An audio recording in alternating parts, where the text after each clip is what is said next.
بسم اللہ الرحمن الرحیم اللہم صلی علی محمد و آل محمد۔ ناظرین محترم، آج پھر لے کر آئے ہیں آپ کے سامنے ایک امام حسین علیہ السلام کے صحابی کہ جو بہت ہی منفرد کردار رکھتے تھے، یعنی عثمانی مذہب سے جو حسینی بن گئے۔ امام حسین علیہ السلام کی ایک ندا سے حسینی بننے والے اس صحابی امام حسین کا آج ہم تذکرہ کریں گے۔ جی ہاں، ذوالقرنین علیہ السلام کے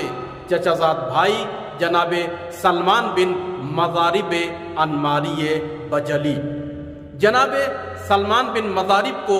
سلیمان بھی تاریخ میں لکھا گیا ہے۔ آپ کے والد کا نام مضارب اور مضارب بھی کہا گیا ہے۔ آپ کے دادا بہت ہی مشہور آدمی تھے اپنے زمانے میں، قیس ان کا نام تھا۔ جناب سلمان بن مضارب کا جو قبیلہ ہے وہ قبیلہ انماری منسوب ہے انمار ابن آراش کہلانی سے۔ کہلان قحطانی قبیلہ تھا اور اصالتاً یہ یمن میں آباد تھا، مگر جناب سلمان کوفے میں آ کر سکونت اختیار کرتے ہیں اور کوفے میں رہنے لگے۔ آپ کو بجلی بھی کہا جاتا ہے اس لیے کہ یہ جو بجلی ہے یہ منسوب ہے بجلیہ جو انمار کے بیٹے ہوا کرتے تھے۔ جناب سلمان بن مضارب کرب و بلا میں امام حسین علیہ السلام کے ہمراہ جب ملحق ہوئے تو تقریباً 40 سال کی عمر میں تھے، اور آپ کے چچا زاد بھائی جناب ذوالقرنین کہ جو عثمانی تفکر رکھتے تھے مگر حسینی ہو گئے، وہ بھی لگ بھگ 50 سال کی عمر رکھتے تھے۔ جناب سلمان بن مضارب کی شخصیت، اوصاف اور فضیلت کے بارے میں لکھا جاتا ہے کہ سب سے پہلی بات یہ ہے، امام حسین علیہ السلام سے جو آپ ملحق ہوئے، آپ کے چچا زاد بھائی ذوالقرنین کی دعوت کی وجہ سے آپ کوفے کے بزرگ افراد میں شمار کیے جاتے تھے۔ اسی طریقے سے آپ عرب کی مشہور شخصیتوں میں سے تھے۔ آپ بہادر تھے، دلیر تھے، جنگجو تھے۔ عثمانی تفکر آپ رکھتے تھے، مگر آخری زندگی میں امام حسین سے ملحق ہونے کے بعد آپ حسینی ہو جاتے ہیں اور بہشت میں داخل ہو جاتے ہیں۔ آپ فداکار افراد میں سے تھے، یہی وجہ ہے کہ اپنے چچا زاد بھائی سے پہلے آپ نے اپنی جان راہ حق میں قربان کر دی۔ آپ دین شناس تھے اور مہذب تھے، پارسا، متقی، پرہیزگار ہوا کرتے تھے۔ کوفے کے آپ عالم دین ہوا کرتے تھے۔ قرآن اور روایت کا علم آپ کے سینے میں تھا اور لوگوں کو آپ درس دیا کرتے تھے۔ اسی طریقے سے آپ متقی پرہیزگار ہونے کے ساتھ ساتھ زمان شناس تھے۔ یہی وجہ ہے کہ آپ نے ذوالقرنین کی طرح، جناب حر کی طرح زمان کو پہچانا، موقعیت کو پہچانا اور حق کو درک کیا، پھر حق کے دامن سے متمسک ہو گئے اور کبھی نہ چھوڑا۔ کبھی آپ نے انحراف اور گمراہی کا راستہ اختیار نہیں کیا، بلکہ آپ وقت کے درخشندہ ستارہ ہو گئے۔ رہتی دنیا تک اصحاب امام حسین اور شہید کرب و بلا میں آپ کا چرچا ہوتا رہے گا۔ آپ کا ملحق امام حسین سے ہونا یہ عجیب ایک واقعہ ہے۔ لکھا جاتا ہے کہ اپنے چچا زاد بھائی جناب ذوالقرنین کے ساتھ آپ بھی فریضہ حج کے لیے سن 60 ہجری میں کوفے سے نکلے، اور حج کرنے کے بعد جب آپ مکے سے نکل رہے تھے تو دیکھا ایک بڑا سا قافلہ بھی آپ کے آگے آگے چل رہا ہے۔ لہٰذا آپ لوگوں نے جب معلوم کیا یہ قافلہ کس کا ہے تو پتہ چلا فرزند نبی امام حسین علیہ السلام کا قافلہ ہے کہ جو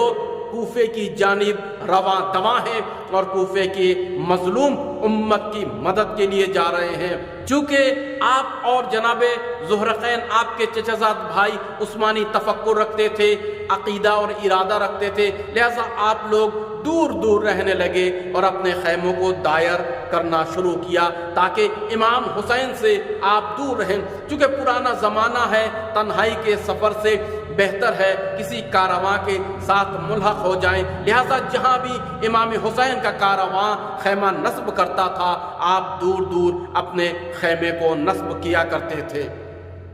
ایک منزل وہ بھی آیا کہ زرود کے مقام پر امام حسین علیہ السلام نے انماری قبیلے کے ایک ایلچی کو آپ کے خیمے میں بھیجا۔ جناب زہرقین کو امام حسین علیہ السلام نے طلب کیا۔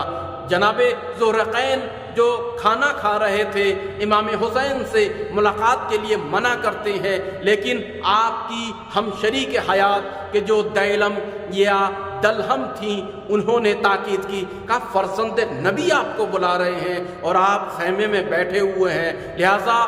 ہم شریک حیات کی تشویق سے آپ امام حسین علیہ السلام سے ملے۔ امام حسین علیہ السلام نے مختلف جوانب کی جانب اشارہ کیا یا نہیں کیا، مگر تاریخ میں یہ ملتا ہے کہ آپ کو وہ واقعہ یاد دلایا کہ جب آپ جنگ کر رہے تھے ترکی اور روس کے آج کے زمانے کے بارڈر پہ، تو ایک مرتبہ آپ مال غنیمت لے کر بہت ہی خوش ہوئے۔ جناب زہرقین کو جب بہت ہی زیادہ خوش دیکھا تو جناب سلمان فارسی نے بشارت دی، کہا کہ یاد رکھو ایک دن آئے گا فرزند نبی کے نواسائے نبی کی حمایت میں تم جنگ لڑو گے، اور اس دن جو تمہیں غنیمت یعنی شہادت ملے گی اس دن سے تم بہت ہی خوش ہو جاؤ گے اور تمہاری روح اور طبیعت خوش ہو جائے گی، خوشبخت بن جاؤ گے اور بہشتی کہلاؤ گے۔ بہرحال جناب سلمان کی پیشین گوئی کو امام حسین علیہ السلام نے یاد دلوایا۔ جناب زہرقین ایک مرتبہ پلٹ جاتے ہیں اور اسرار آل محمد سے واقف ہونے کے بعد آپ اپنے خیمے میں گئے اور سب سے رخصت ہو گئے اور کہا اب میں راہ حسین علیہ السلام کے لیے جا رہا ہوں، اگر کسی کو میرے ساتھ چلنا ہو تو ٹھیک ہے، نہیں جانا ہو تو کوفے واپس جا سکتے ہیں۔ اپنی ہم شریک و حیات کو بھی انہوں نے کہا کہ تمہارے بھائی تم کو صحیح سلامت کوفہ بھیج سکتے ہیں۔ ایک روایت کے مطابق جناب زہرقین کی ہم شریک حیات زوجہ دلہم نے یا دیلم نے کہا کہ نہیں، اب میں نور کی جانب آپ کے ساتھ ساتھ جانا چاہتی ہوں، اور میں بھی جناب زینب سلام اللہ علیہا کی کنیزی کو قبول کرتی ہوں۔ اور ایک روایت کے مطابق یہ ہے کہ نہیں، آپ کوفہ چلی جاتی ہیں۔ المختصر یہ کہ جب زہرقین نکلنے لگے، اپنے خیمے سے رخصت ہو گئے، اپنے گھوڑے کے ساتھ اسلحے کے ساتھ آپ رخصت ہو رہے تھے، تو آپ کے چچا زاد بھائی جناب سلمان آئے اور آنے کے بعد کہا کہ بھائی جان میں بھی آپ کے ساتھ ہوں، میں بھی راہ حسین علیہ السلام میں آپ کے شانہ بشانہ رہنا چاہتا ہوں۔ یہی وجہ ہے کہ منزل زرود پر جب امام حسین علیہ السلام کا دیدار کیا، چہرہ منور کی زیارت کی، اس کے بعد آپ حسینی ہو گئے، کرب و بلا میں جناب زہرقین کے ساتھ تشریف لائے اور قدم بقدم امام حسین علیہ السلام کے ساتھ آپ رہے۔ امام حسین علیہ السلام کے ساتھ آنے والے یہ دو صحابی امام حسین اپنے ایمان میں اتنے راسخ تھے اور مستحکم اور مضبوط تھے کہ کرب و بلا میں جب حضرت امام حسین علیہ السلام نے عمر سعد سے جلسے کے لیے اور گفتگو اور میٹنگ کے لیے جناب ابوالفضل عباس کو بھیجا تو 20 برگزیدہ اصحاب کو بھیجا تھا، جس میں جناب زہرقین بھی تھے اور احتمالاً جناب سلمان بن مضارب بھی تھے۔ جہاں شمر نے تیر پھینکا تھا جناب زہرقین کے اوپر اور یہ جملہ کسی نے کہا تھا کہ تم تو کل تک عثمانی تھے، تو آپ نے کہا واللہ آج میں حسینی ہوں، اور ایسے حسینی میں نے امام حسین کو درک کیا، معرفت حسین کو میں نے درک کیا، اب میں حسینی ہوں، چونکہ حسین کی حمایت میں میں یہاں پر تمہارے سامنے آیا ہوں۔ بہرحال اسی طریقے سے جناب زہرقین نے جب صبح عاشور حملہ مغلوبہ میں دیکھا کہ شمر اپنے لشکر کے ساتھ اور حسین بن نمیر اپنے لشکر کے ساتھ خیام امام حسینی میں آگ لگانا چاہتا ہے، تو جناب زہرقین نے 10 افراد کے ساتھ کہ جن میں احتمالاً جناب سلمان بن مضارب تھے اور امام حسین علیہ السلام کے خیام کی دفاع کے لیے انہوں نے قربانی دی اور جنگ کی اور امام حسین کے خیموں کو اور ناموس کو آگ لگانے سے شمر کو روکا اور شمر کے اور حسین بن نمیر کے لشکر کو پسپا کر دیا 10 آدمی نے۔ آپ اتنے بہادر بھی تھے، لہٰذا امام حسین علیہ السلام کے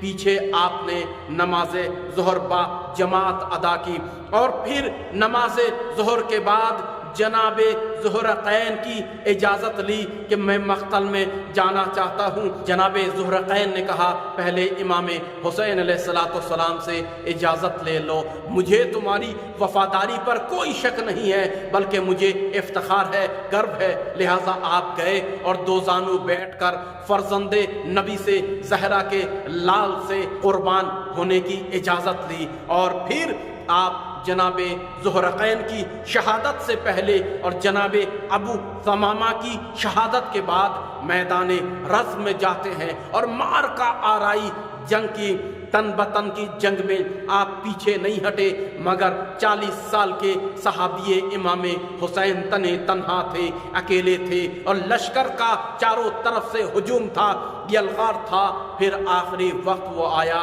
کہ آپ گھوڑے سے زمین پر تشریف لائے اور خیام حسینی کی جانب اشارہ کر کے الوداعی سلام بھیجا۔ بہادری سے جنگ کرتے ہوئے آپ نے غیرت کا ثبوت دیا اور وفاداری نبھائی اور حسین ابن علی اور راہ حق پر عدالت، انصاف اور انسانیت کو بچانے کے لیے وقت کے دہشت گرد اور ٹیرورسٹ کے ہاتھوں آپ شہید ہو گئے اور رہتی دنیا تک آپ کا نام چمکتا رہا۔